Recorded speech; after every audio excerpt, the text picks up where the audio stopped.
All right, so you've seen us at Sonic Expo in our humble beginnings, but now look at us. We're at one of the biggest shows in Texas, Fan Expo Dallas 2025. This is day one. We're super excited to be here. We can't believe we've been accepted to become press for the show. We're going to try to get as much as we can as far as the vendors out here, see who we can talk to. Unfortunately, we're not allowed to speak to celebrities, so no interviews from them, but follow along and we'll show you what they've got here. We may treat this one more like a vlog, just because of the nature of the kind of the rules that they have around here.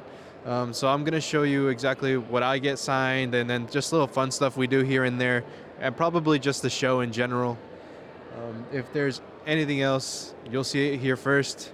Should I do it again? It's not no trust, just me and Caesar. Yeah, no trust this time, unfortunately. It's just me and my brother. And we might have a special guest, Omar.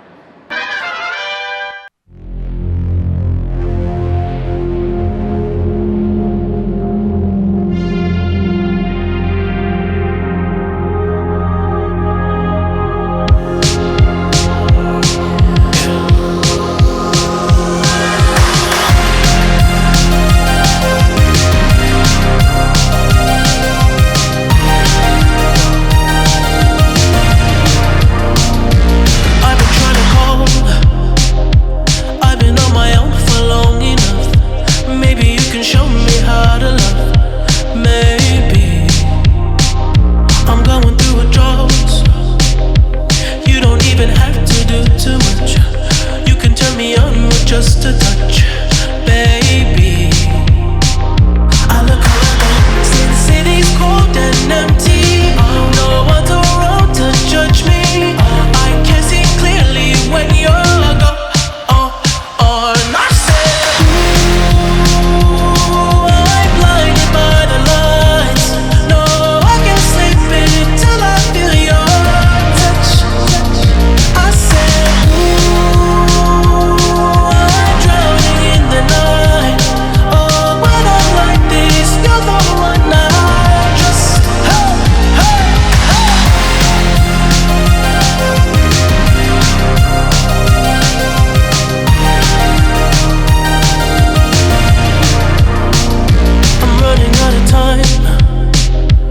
I can see the sun light up the sky, so I hit the road in overdrive, baby. Oh, the city's cold and empty.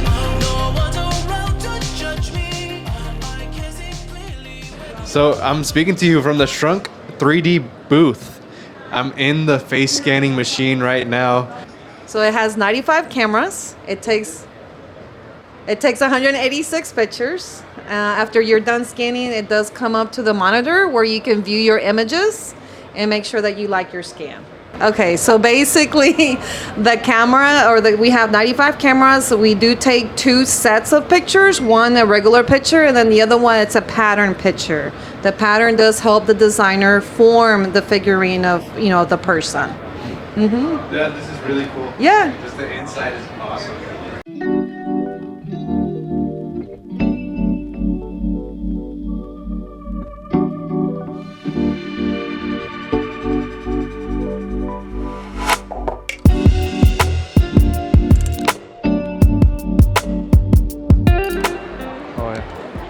This is what I'm getting signed by Miko Swayan.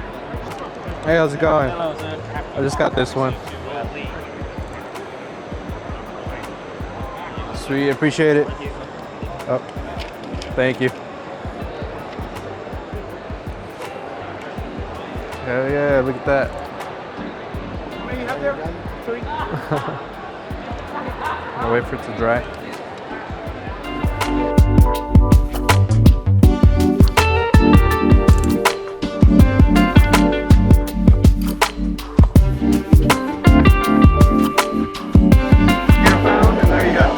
To speak. That is really cool.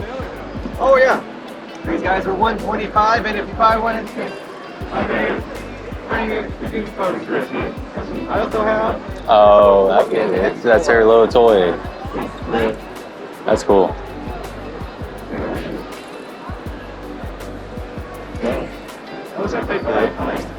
Hey, I swung by earlier and I saw you were doing the mystery thing. Are you still doing? So the way it works, $20 you reach in, you are guaranteed a mystery poster and a mystery postcard, and you immediately find out if you win any grand prize. Oh, okay. So I thought so it's not one of those? It could be. It could You're be? guaranteed a poster and a postcard. Ah, and okay. on top of that, you might win something else. You want to try it? I'm down. No? All right.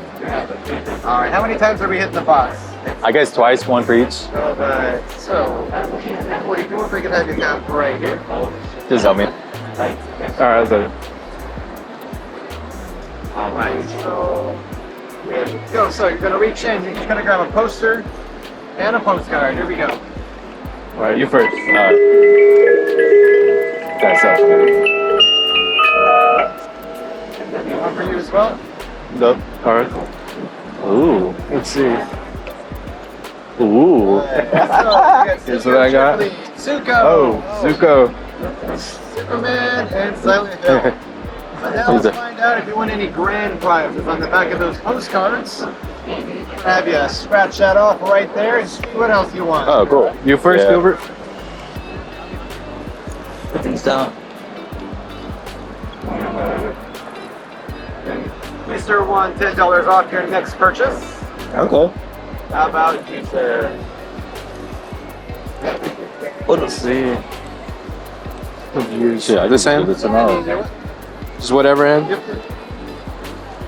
I'm afraid you got the teddy bear. Ah. Dang. Loser.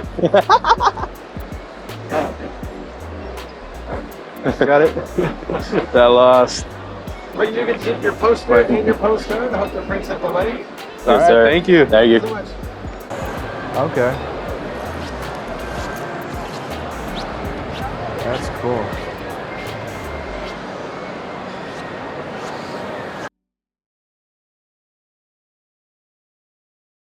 I can stand it.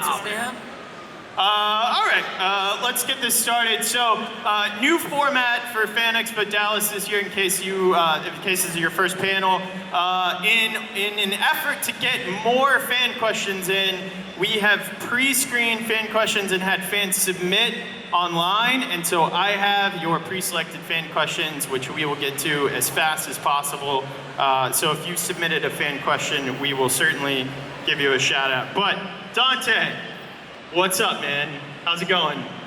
It's going good. I feel weird. Like I feel. No, they got your chair. Look at that. Oh, look they at brought me that. a chair. Look at that. That's, Pull up a chair. that's Pull up a service. chair. That's service.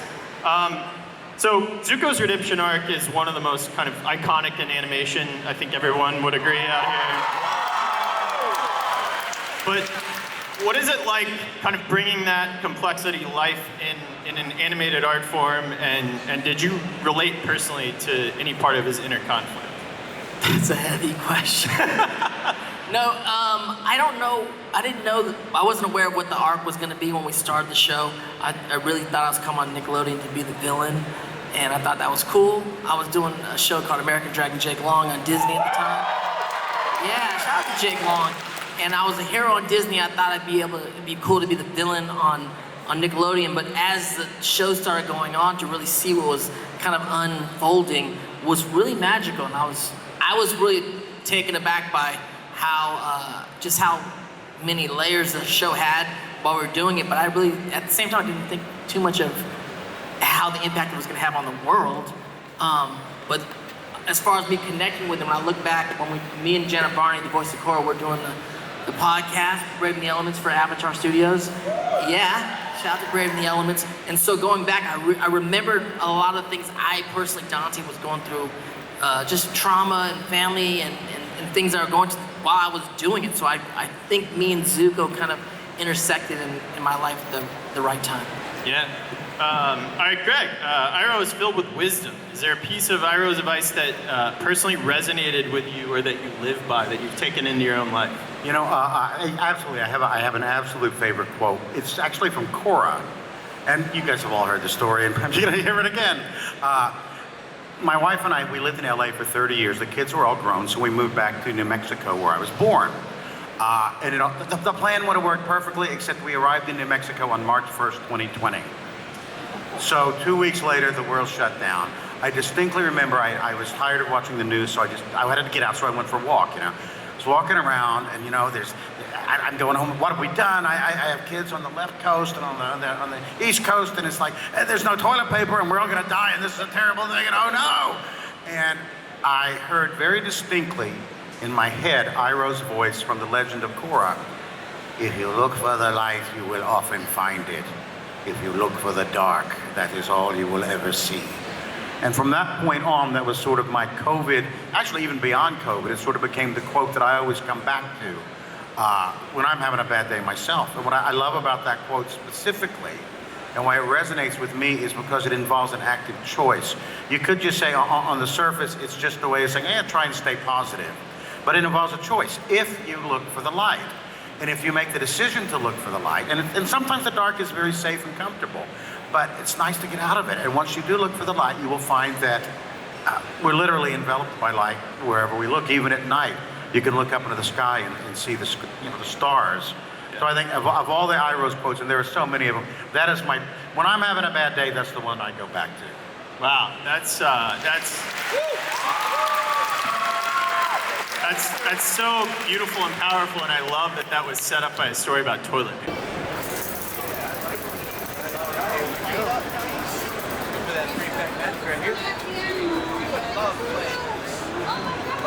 Everyone's getting re-rolled first. I know, right? So they get it first. It's a re-roll kind of day, guys.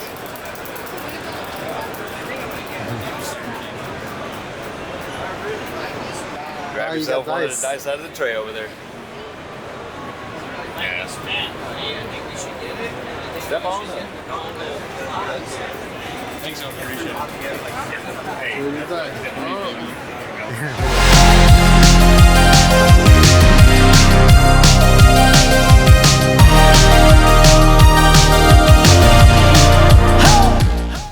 My family really understands why I like this, and I even only started reading comic books 3 years ago, and I'm 33. In fact, my girlfriend is furious that I'm here and not at the beach with her friends this weekend.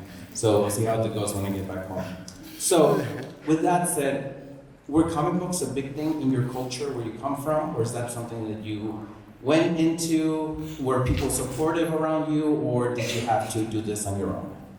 So the question is, growing up, were you around comic books, and what was the cultural perception of them?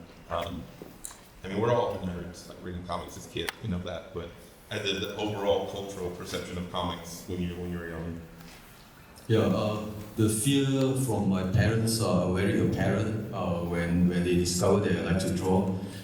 They try to steer me away from drawing, Chinese, right?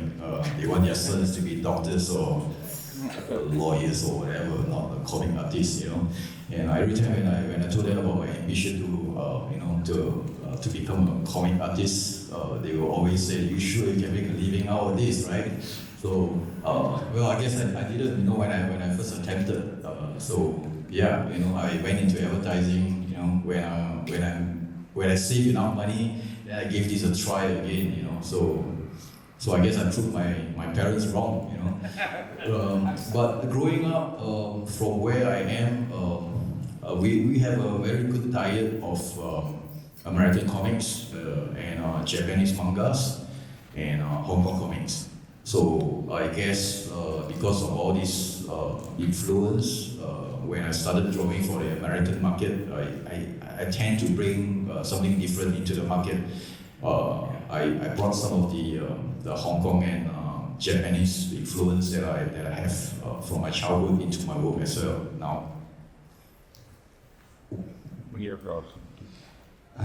In Italy, the comics were split in two kinds of comics. The comics for kids, so Disney, Mickey Mouse, Donald Duck, the superhero, and the graphic novel, Andrea Pazienza, Corto Maltese, by Pratt. So it's very specific vision of the comics. And I remember when I said to my parents I want to become a comic book artist and I want to draw, especially superhero, because I love superhero stuff and still love superhero stuff. They were surprised. They didn't understand.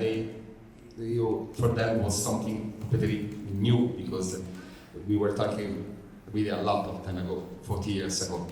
And at the beginning, they didn't understand. They were thinking maybe it was just momentary passion.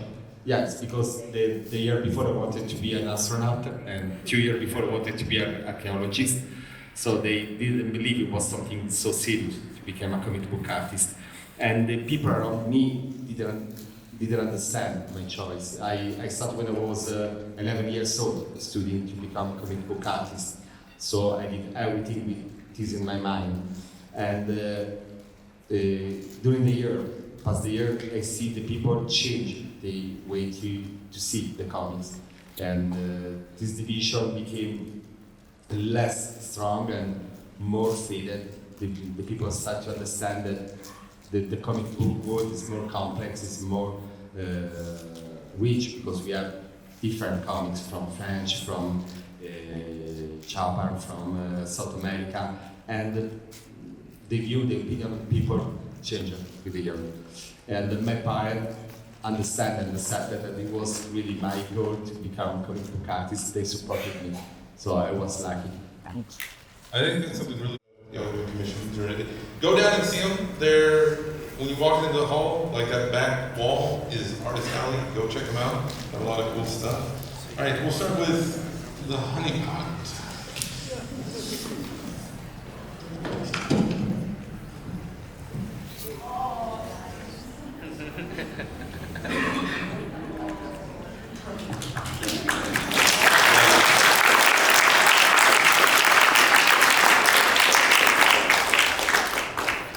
All right, the winner is going to be ticket number 941. I think you're all 941. 694.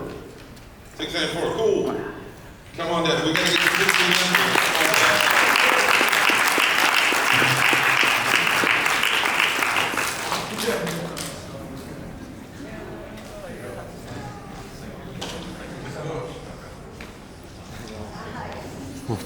I don't know how this thing works. There we go. So it's like sideways. Okay.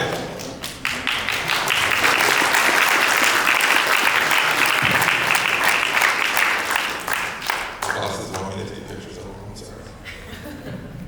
All right.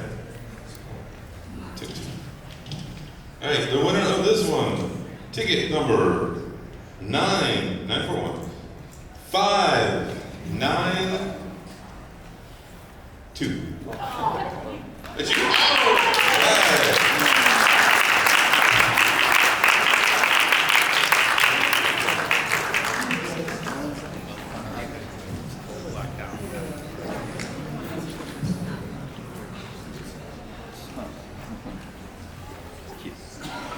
We're getting some pictures. Yeah. Good time. Y'all didn't know each other.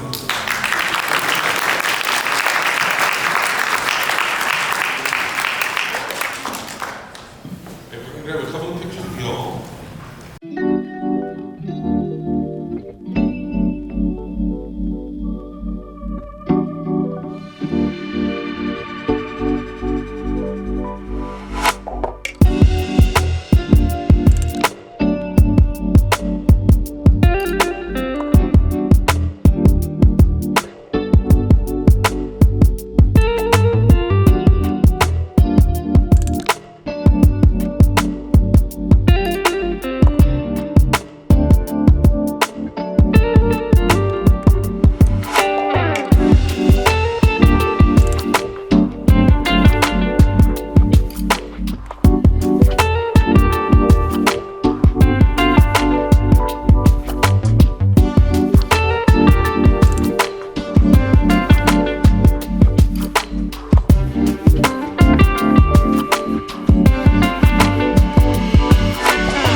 It's also a sketch.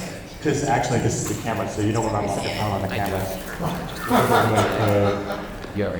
That happened to me once. They didn't tell me. I'm like, okay, thanks. People watch me scroll through my photos, so I was just like, that's cool. There's also not any music either, so it can be like awkwardly silent while this is happening. So hopefully Yeah. So does anybody have any questions or anything? Like, so we did Fantastic Four, Zoidberg. There's talk to Zoidberg. What'd you say? What's your favorite character to draw? I would say like the crazy characters I love. Joker? Exactly. Or Lobo, one of my favorite ones. Tank Girl. Could do Lobo. Where it can, play around with expressions, exaggerated expressions, exaggerated movements and stuff. But also dark characters like the Punisher, all the characters that allow me to play around with the contrast between white and black on a page. I love those as well.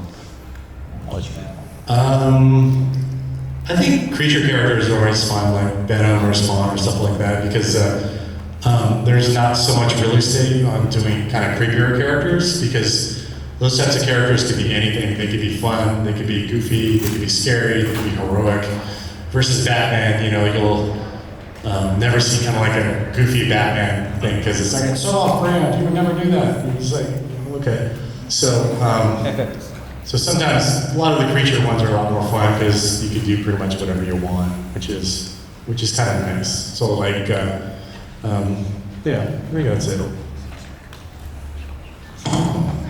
Oh, look at this next. Oh, I thought it was that. The way you named it, right? Awesome. Because I think Red X is a great character. I think it's without a humanized thing. So just support that gear here. Instead of what they did with him in the Teen Titans Academy, but no one sets out to make a bad comic. I think it's just trying to find the right people to do it, because you're always fighting for like input and vision and where to go, and sometimes just things don't work out, and sometimes the best path of resistance is like let them do what they want to do. Here. That is it, best. There you go. Yes.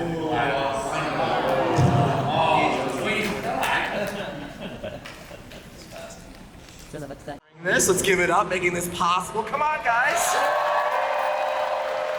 But with that said, the man of the hour, Gabriel Fluffy Iglesias!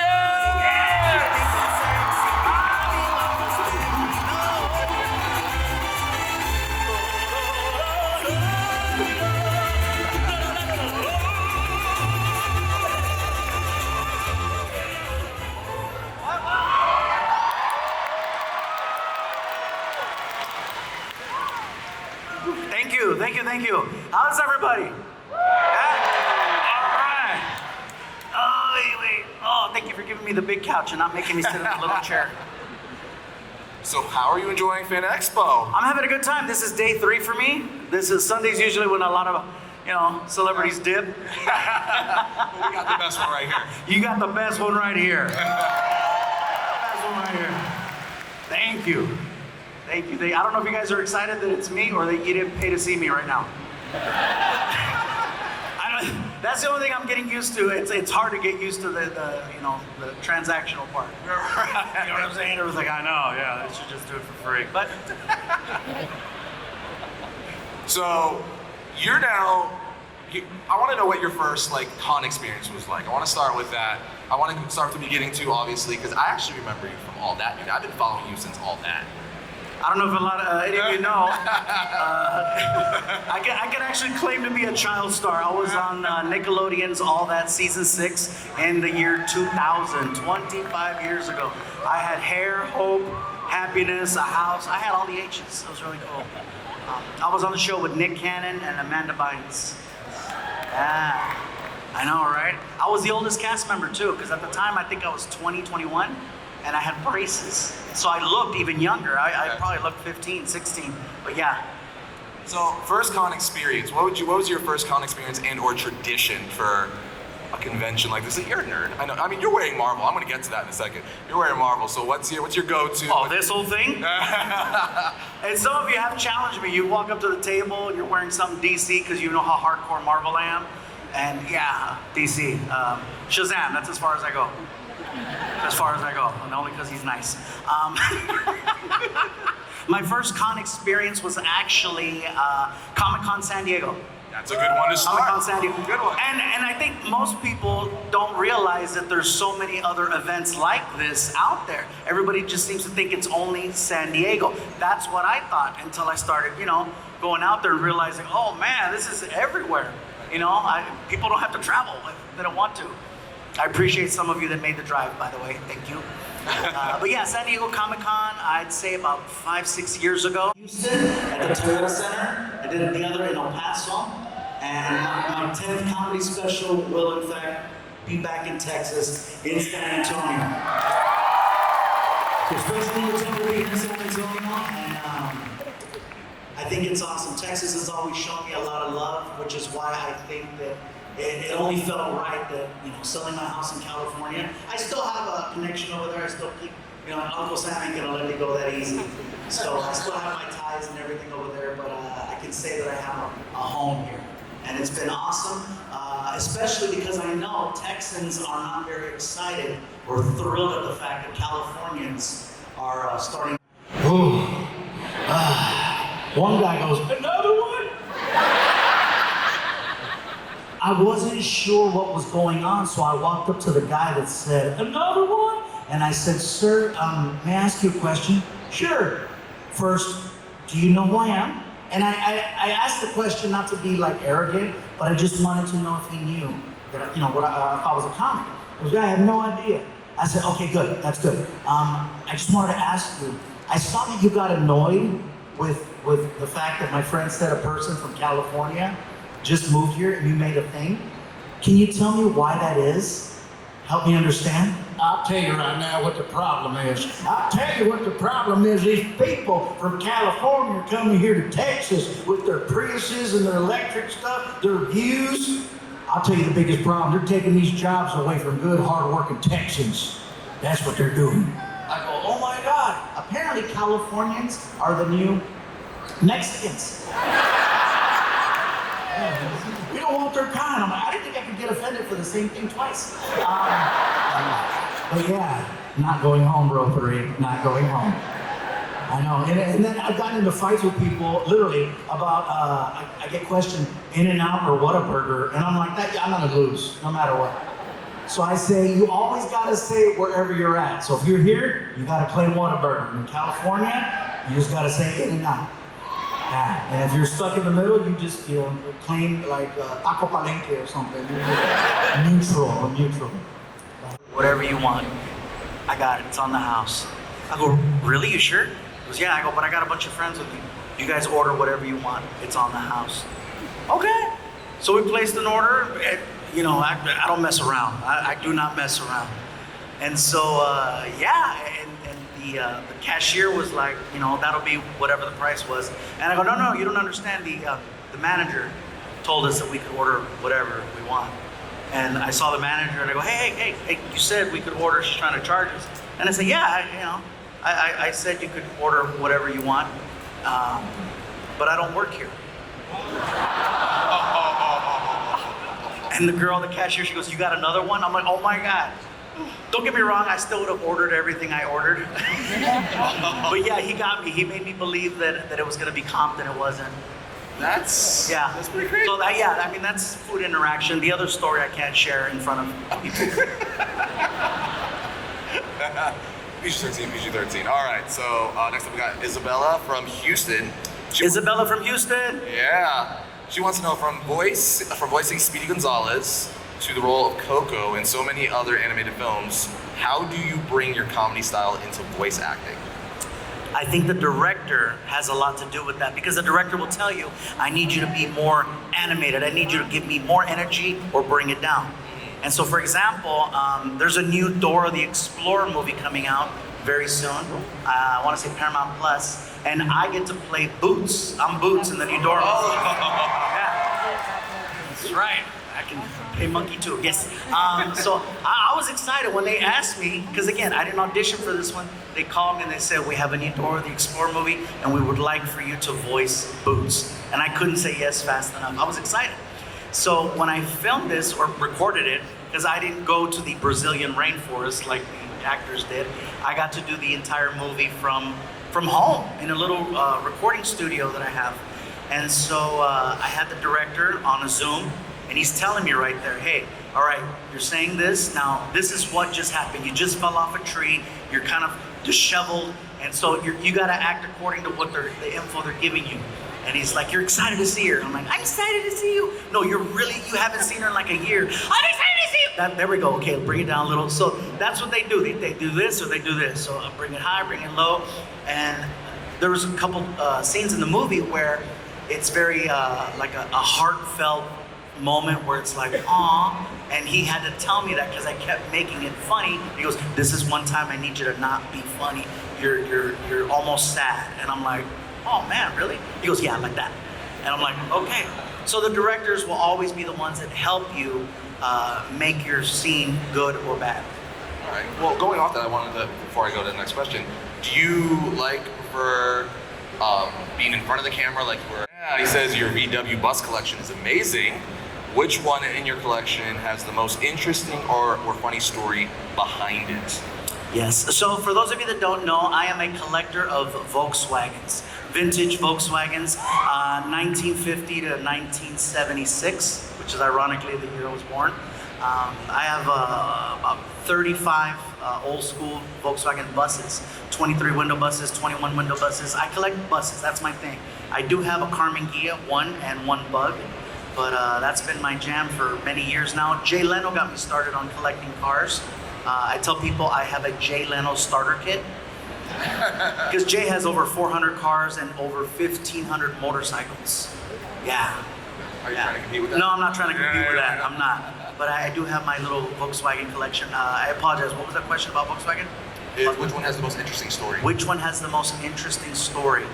I don't always get a backstory on these buses, but I will tell you, for me, I was catfished. It doesn't just happen in relationships. I was catfished. I bought a car online and the pictures looked really, really good. And when I got it, the entire body was so warped and tweaked, it looked like more of like a question mark. And it was so bad. I couldn't even feel right reselling it because it's such a messed up car. And so what wound up happening was my buddy Henry, who does my restorations, I said, hey man, can we do something with this? And he basically had to rebuild that car. But the beauty of it was, it went from being a car that was catfished and he turned it into a masterpiece that I drove out on stage at Dodger Stadium. So the opening scene of my special where I drive that bus out, that bus was garbage when I first got it. And so I love the fact that it started off garbage and it ended being on a stage. And now it sits in a museum in Jamestown, New York. So I donated the car to the Comedy Museum. That's awesome. Because they wanted it, yeah.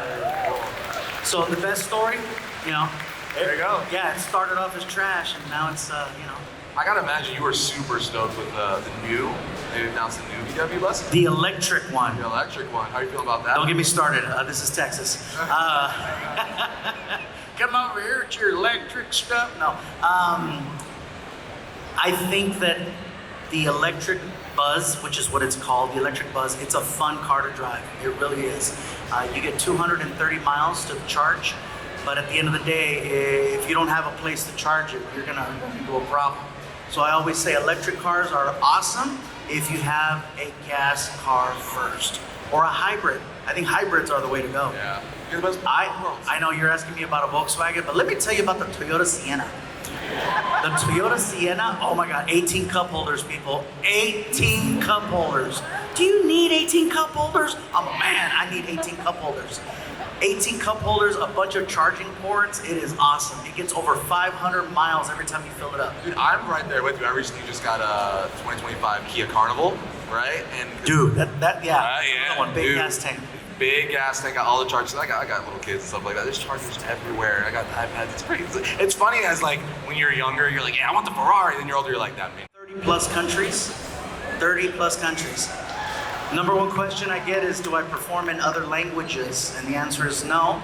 The majority of the world, places I go, people speak English, and there's also a lot of expats out there. But the country that's giving me the most material, probably Australia. Australians are fun, man. They're a good time. Please elaborate. Well, it just means they're a good time. It's like you go out there, they want to laugh and have fun, but they will say things at the table that, I don't know if cancel culture's gotten there yet. Gotcha. I don't want to repeat it because right. I want to come back next year here. All right, we got Maria from El Paso, Texas. Maria. She's asking, you performed everywhere from small clubs to ceilings to selling out Dodger Stadium. What's been your most memorable or surreal moment on stage? Almost 30 years of doing this, there's too many great memories to pull from. But I always tell people, like, the biggest day of my career was in fact performing at Dodger Stadium. Biggest show of my life, biggest career moment. I honestly thought about retiring that night just because how do you top that? How do you set a new goal? I don't want to become a shell of myself or have people go, remember when he was funny and then he did the Fan Expo and pissed people off? And it's so sad. It's so sad. His pictures are free now. Yeah, so sad what happened to him. In the bathroom, Christopher Lloyd. I'll take you back to 1997. You're on top. Let's go, fluffy boy. Doc, you made a time machine out of a refrigerator. The way I see it, if you're gonna travel, you need snacks. I'm sorry, I've watched that movie a million times. Dude, it's a comfort movie for me. Like, Back to the Future is one of those films, I could have it playing 24/7, I never get tired. If it's on, I leave it on. Right. If I'm flipping through and right there, I just believe it's currently on Netflix. Put it on background music. Right. But it's like, it's one of those things, one of those movies too, you put it on to like while you're cleaning or whatever, but then you just get sucked in. You've seen it 1,000 times, but you're still watching it. We actually have a question from Emily from Sydney, Australia. Oh, shoot. Okay. Oh, you're in trouble now, Mike. You see what you did there? She's asking, your shows bring together people from all backgrounds through laughter. She says, what's your secret to making comedy that connects with everyone? I think the secret is it's not always what you say, it's what you don't say. People get rubbed the wrong way when you start trying to push an agenda, political views, or whatever it is that you're trying to push. People, a lot of times they don't want to hear it. Are you at a political rally or are you at a comedy show? If you're at a comedy show, you're there to laugh, and I just want to make you laugh. That's all I want. I want to make you laugh. I'm not here to make you think. I'm not here to sway you or change your opinion. If anything, I want to encourage people to enjoy life more, to laugh more, to have more fun. And I think one of the most amazing things is to see how diverse the audiences are, because when you remove the politics, the religion, and the sports, because sports clearly upsets people, you take out things from your show that divide people, and you'll see how quickly people come together to support and laugh and have fun. That's why I said it's unity through laughter. Yes. That's it. About 15 years ago, I did a show in Saudi Arabia, and it's one of those things where anytime you tell people you're going to a country that has some type of history to it, where you're like, ooh, you went there? Like, were you safe? Like, immediately, like, were you safe? And I'm like, yeah, I was there with a prince. Was he nice? Yeah, it was cool. You know, you weren't in danger? No, it was nice. Nobody can believe these stories, and so I went there under a prince's invitation to be in the country, and the United States ambassador found out that I was there, that there's an American there performing. Now keep in mind, this is years ago, before all the shows in Dubai and all these other countries that have entertainment all the time. It wasn't always the case. And so I was there early on. I was very much like, okay, like, you know, okay. People were like, you're Mexican, you snuck into another country? I'm like, oh my God, really? Yes, I did. So next thing you know, I'm on the base. And I met the US ambassador, and he was blown away at the fact that I was there. And his only question was, can I come watch? He wanted to come watch the show. And so I come out on stage, and I have the United States ambassador sitting in the front row right next to the prince who invited me to be there to do the shows. And these two people would have never met It took a comic telling jokes for these two people to come together. Give it up. And so that's why not always what you say, it's what you don't say. You want to let people know it's a safe place to come and laugh and have fun. And yes, I do push the envelope from time to time. I get a little colorful with the language. But, you know, I hear people in the parking lot too. You guys cuss. Yeah. I got to park. How far? What the? But I don't do it through the whole show. It's very, very minimal. I love it, man. So we got time for probably 1-2 more questions here. So they're asking what your advice or what advice you would give to young comedians trying to find their voice. My advice to young comedians trying to find their voice, ooh, it takes a minute for that. I think the fact that the new generation has so much available technology and ways of getting your message out there, bless you. There's COVID-22 right there in the front.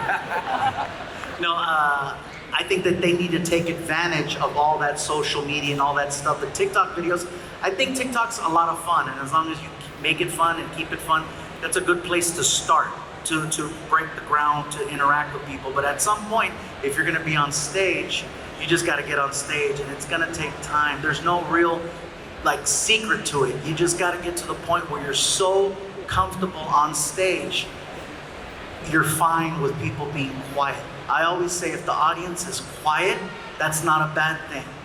If you're quiet, that means you're listening. And it's a talkative crowd that you don't want to be in front of because they're like, we didn't pay for this. It better be funny. I'm like, oh shoot, yeah. Trying to find your voice took me a while to get into that groove. I think it took probably 5 years before I felt really, really comfortable. I used to perform really fast. My jokes and everything I was doing was really, really fast because I wanted to get to the punchline because the silence scared me. I thought that if the crowd was quiet, I was failing. Right. I'm sure that there's obviously a science to it in a lot of ways. I mean, timing, you hear from a lot of comedians, obviously I don't know much about this, but when I hear from people like you, legends doing it, that timing is everything. You gotta have that pause, that beat, if you will, and that kind of sets up the punchline. Yeah. And the beauty of comedy is that there's comedy for everyone. There's different types of comedy. There's setup punch, there's storytellers, there's ventriloquists, there's people that use musical instruments, prop acts. There's so many different types of entertainment out there. So if you're a new entertainer, because I'll call you that, if you're a new entertainer, you're trying to find out what's best for you, try everything. Try everything until something sticks, but at least give what you're trying a chance to catch. Don't bail on it right away. Give it a chance to catch on. Yeah, well, I could talk to you all day. I'm sure they would love to listen to you talk all day, but we do have to wrap up.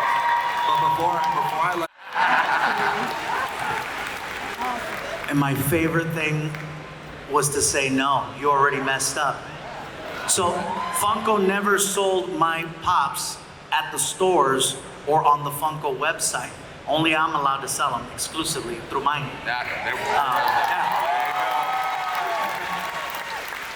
But a lot of times, you're gonna hear no if there's something that you wanna do.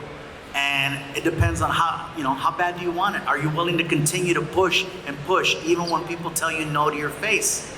And so the fact that they said no, the way that they did, and now I'm the #1 Funko Pop sold basically. There we go. Give it up, man. That's an awesome story. That's great. And to be given an award by the founder of Funko, Mike Becker, gave me this beautiful award at San Diego Comic-Con. He's like, you're the most popped individual. You have more pops than Snoop Dogg, more than LeBron. He goes, only Batman has more, which is the irony. The irony, full circle. I'm Batman. But yeah, so I would like to give this away, and I'm happy to personalize it and sign it. We just need to figure out who should get it. So can you help me or give me a suggestion? I have a suggestion. So there was a girl here who was her first Comic-Con. She's 10 years old. She's front. Like a Carmen? They're like, oh, it's with a K. I'm like, okay, all right. All right, this is for you right here, while we upset the rest of the room. Thank you. Wait, you gotta do that again. Can you do that again? Just do that again. Remind them that you're superior. Yeah. Remind them. Throw your hands up. Yeah, there you go. Yeah, there it is. right, everyone, we gotta let Fluffy go. He'll be at his booth over signing, taking pictures, right? Yeah, so I'll be over there. I think, yeah, there's. Next panel, you have to re-enter. You cannot sit. Are you deporting people? Unfortunately. I'll be over here. Hey, guys, it was up to me. But yes, you guys do have to exit, and then if you're coming in for the next, you can re-enter. I got some fluffy Texas stickers. Grab one, bro. Grab one. Grab one.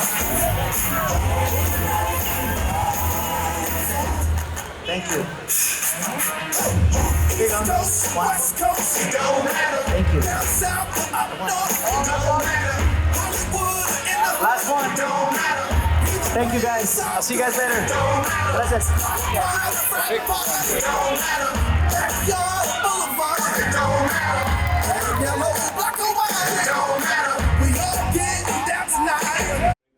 Recognizable for people. I think that's the key to it.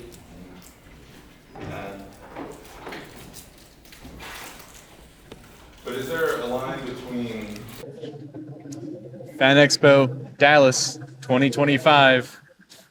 Are you excited, Omar? Very happy. I'm excited. This is my, I think, second Fan Expo I've been to, so I look forward to this. All right, well, we're gonna go inside, probably get as many interviews as we can. We're gonna see how this goes. So far, it was very, very packed on Saturday. This is actually day 3. Sunday. Yeah. Big Sunday. Chick-fil-A is closed. It's been very busy. Now it's a little bit looser, a little loosey-goosey. Now we're gonna be able to talk to some people, step out in the between the aisleways and talk to people. Yeah, so just check out the interviews soon to come. If what else should we add? Yeah, cosplayers, booths, we got everything. That's what you're gonna do? What? I don't know. We got the X-Men here at Fan Expo. Can you guys tell us what you guys are most excited for? I'm just here, happy to be here. That's what I'm excited for. Showing off and checking out. That's why I'm here. Having a good time. I came for the cookies. They call me Cookie Monster. I came for the cookies. All right, guys. So what is Gambit's favorite anime? Favorite anime? I'm gonna say Berserk from the 90s, the original, not the CGI abomination. All right. Yeah, Berserk goes hard. What about you, Wolverine? I'll have to say all the Dragon Ball Z genre. You say Dragon Ball Z? Yeah, Bubba. Yeah, that's my favorite too. What about yours, Beast? I'm gonna take it old school. Rama 1/2. Rama 1/2? Okay. Yes. I think my brothers are very familiar with that one. Yes. All right, guys. Thank you. You're Just welcome. real quick. Thank you. All right, so today with our first interview of the day, we have here, Kayla, and you are with. Mystic Cloak and Taylor. So yes, we were actually here yesterday at Mystic Cloak and Taylor. We were kind of looking around, and I fell in love with their one-piece marine jacket that I saw in the corner of my eye, and I was like, I had to come see, and what's up? And luckily today, they agreed to interview here with us today. And first question to get started, what do you guys do specifically as the cloaks? So we're known for our waterproof cloaks. We've been out at the Renaissance Festival in Houston for 30 years. They are waterproof. We guarantee it for 10 years. They're nigh indestructible, and we've been selling those for years. I recently came on as of 2 years ago. I started making coats and really expanding what we make now. But the roots have always been in the Renaissance Festival, and those will always be what we go back to. But there's a much bigger audience to reach with all of anime, gaming, anything nerdy, even like gothic vampire. So definitely more people that we want to reach and do what they want and appeal to them. And what would you say sets cloaks, Mystic Cloaks apart from all the other type of cloak makers? So ours, one, being waterproof, and I'm a big proponent of slow fashion, not this fast fashion crap that everyone is doing now from China, India, that you can go and buy a cloak for $20 somewhere.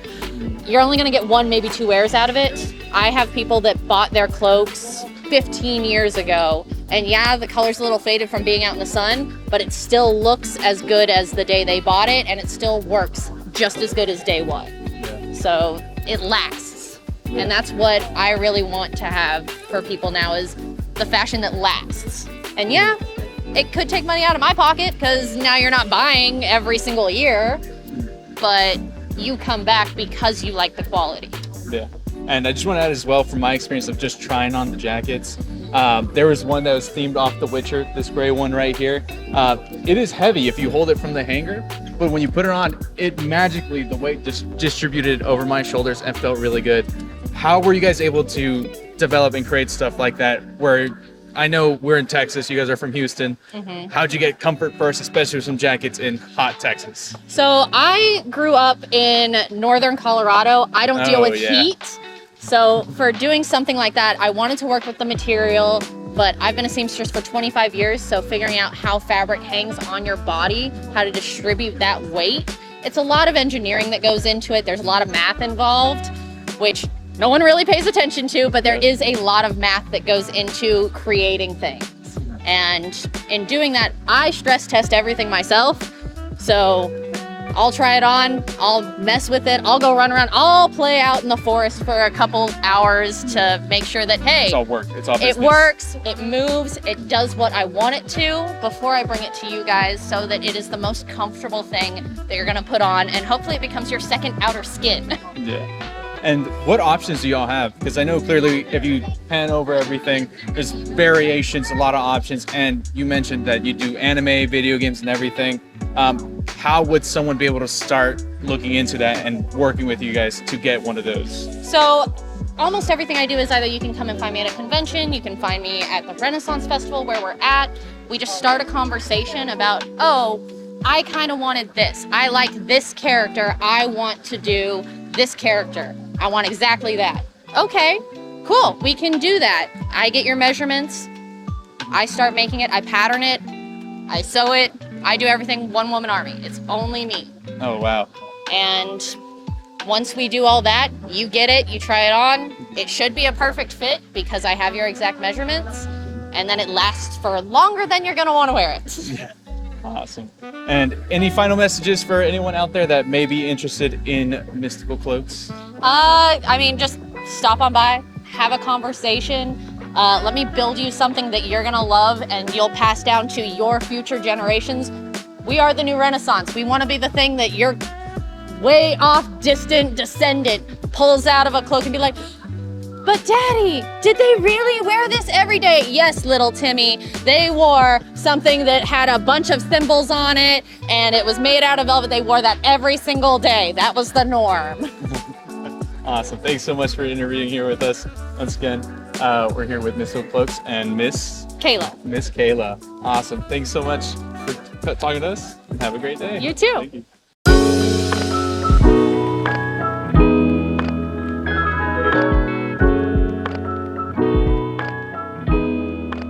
So go ahead and give us your name and then the name of your company here.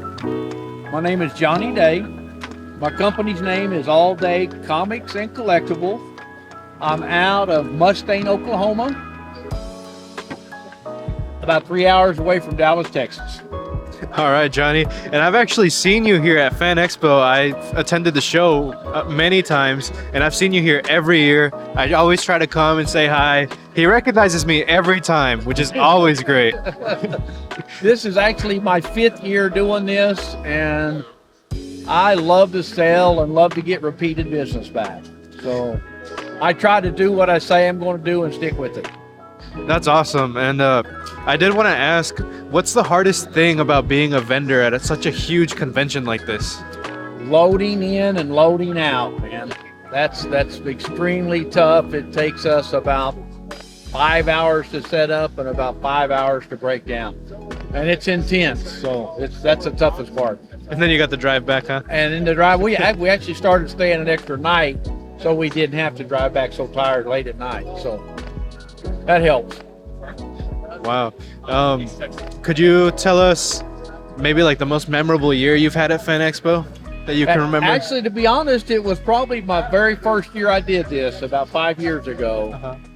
And I guess maybe because that's the first time anybody in this area has seen my books or my company selling books. And we had an awesome 4 days here, the first year I did it. So, And how long have you been in the business in general, in the industry? I've been collecting we're going on probably 45 years that I've been collecting. I retired about 5 years ago. This is all of my collection. So I decided that it's time to sell. My kids aren't going to do anything with it. So I just figured it's time to start piecing it out and let somebody else enjoy what I got. And you know, that's pretty funny because about 2020 is when I started coming. So we probably stared doing these things About at the same time. Yeah. So I've been doing shows a little bit longer than that, but a lot since 5 years ago, whatever that was, 2020. Yeah, and your collection has been amazing. I always try to stop by, try to support. Yeah. You guys are one of my go-tos for sure. Well, and I appreciate that. And there's a lot of regulars that come back and see us, and they tell us the same thing. And we greatly appreciate it. And we want to support them, and they definitely support us. Yeah, all right. Well, Johnny, thank you so much for your contributions to the comic industry. Man, we appreciate you having us. I appreciate it. I love it. It's time for somebody else to take it and enjoy it. So come by and see us. All Day Comics and Collectibles. All right. Thank you, Johnny.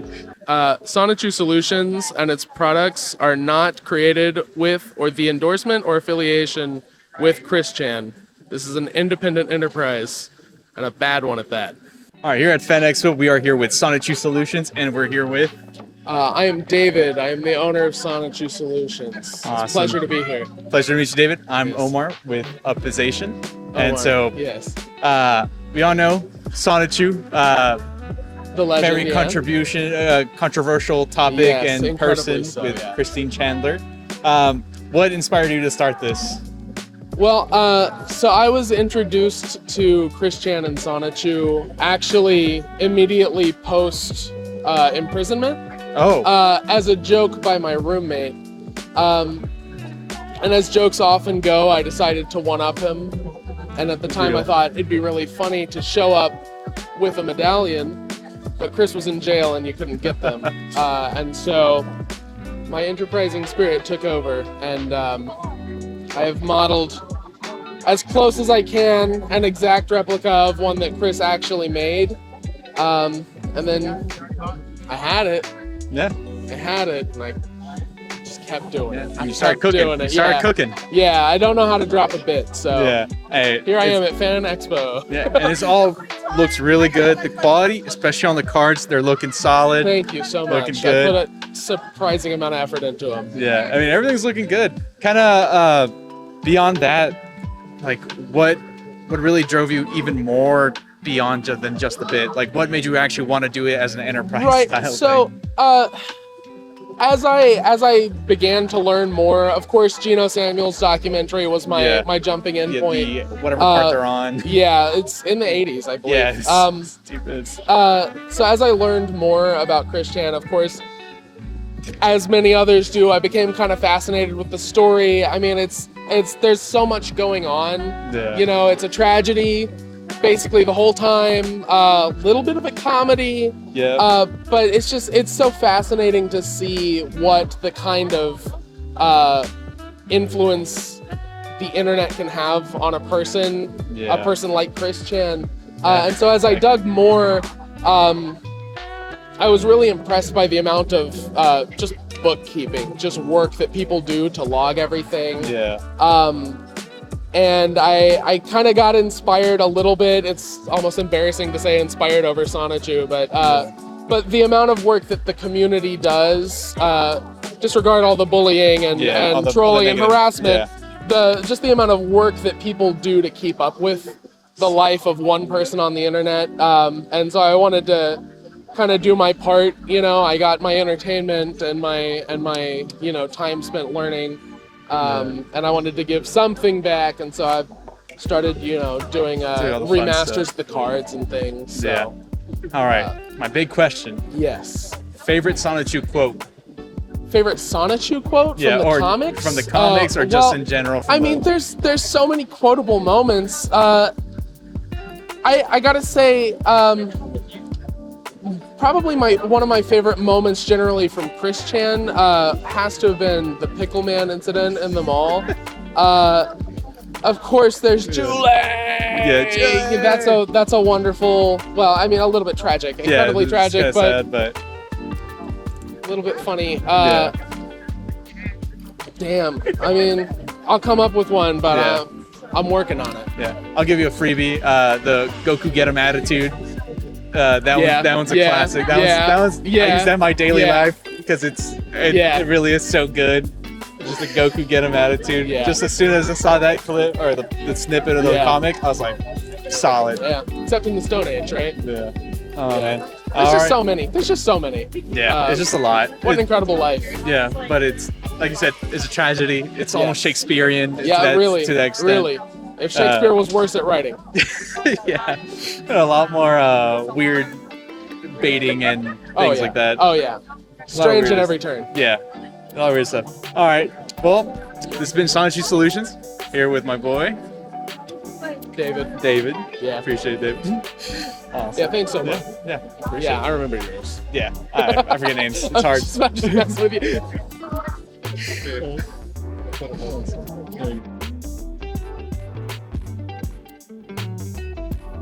All right, so here we are in Fan Expo Dallas. I'm here with Symphony Sonata, also known as Sydney.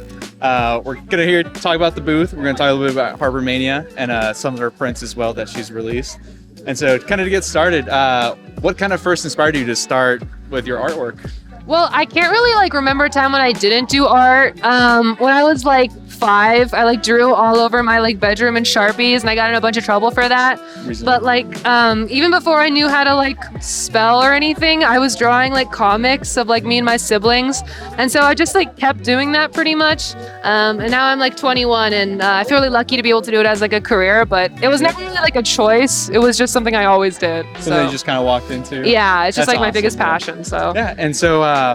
And could you tell me a little bit about Harbor Mania? I know a little bit about it outside of just the cons and everything, but I know it is an Alice in Wonderland game, and kind of what's the main premise of it? Yeah, so even as a little girl, I was super into Alice in Wonderland. I was homeschooled for all my childhood, and I was kind of a weird kid. So I always really resonated with Alice in Wonderland as a story and the whimsical bit of it. And I was also super into video games growing up. And a big one was Fran Bow and Undertale. And so wanting to combine that with sort of the Studio Ghibli, however you say it, art style, and also my love of horror. I was a really fraidy cat little kid, and I feel now I'm super into anything spooky, so trying to combine those. And it's going to be a point and click indie horror game. There's some stills of it here. This is from the game itself. But the demo should be out this September, and it's up on Steam for wish listing right now. Oh, so. up on Steam. Perfect. That's good to keep in mind. Appreciate that. And then one thing I wanted to ask as well, could you talk a little bit about Love Bites? Love Bites, sure. Yeah. So I started these in high school. It was for the Webtoon short story contest, and I think it won runner-up for one of the categories. And then I decided to make it into a full-length thing. So it was on Webtoons originally, and then I did a Kickstarter, and I was super lucky. I raised, I think, $26K to get these funded, so I was able to make both books, and then all these little stickers. So it's zombie apocalypse, which is one of my favorite genres because I feel it's real life but heightened. All the stakes are super intense. So it's kind of irreverent and mixing drama and humor with my art style. But I'm taking a pause. There's 2 books for now. I was gonna do more, but game development has kind of been insane, so I'm taking a little break on those, but hopefully continuing them soon. Awesome. And then final question here for you. What's been your most memorable moment so far at Fan Expo this year? Ooh, okay, someone came up to me and they told me that they were mad that they didn't know I was gonna be here because they were making a cosplay of one of my characters, and they were like, I would have brought it and shown you, but that was just so surreal. And just seeing people who know my art online already coming up to me is just it's really nice to meet people in person. Yeah, I bet. It's really cool. Because I like to add into, my girlfriend's a huge fan, and that's the only reason I knew that you were here as well. She was just super hyped about it, and she was like, please go talk to her and see what's up. And so yeah, so I was able to reach out to Sydney. Do appreciate it. Instagram handle is symphonies_sonata. Is that Yes, correct? yeah, Symphony_sonata. That's Look on her up. YouTube, Instagram, and pretty much anywhere. Yeah. Okay, awesome. Well, Sydney, thank you so much for being on an interview here with us for Fan Expo 2025. Of course. Thanks so much. Thank you.